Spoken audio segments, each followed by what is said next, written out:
Dear students, welcome to Nag updates.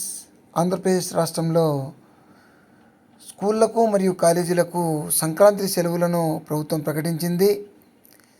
Academic calendar ప్రకారము government మరియు private స్కూళ్లకు ఈ నెల అంటే జనవరి 9వ తేదీ నుంచి జనవరి 18వ తేదీ వరకు సంక్రాంతి సెలవులు ఇవ్వాలని నిర్ణయించారు.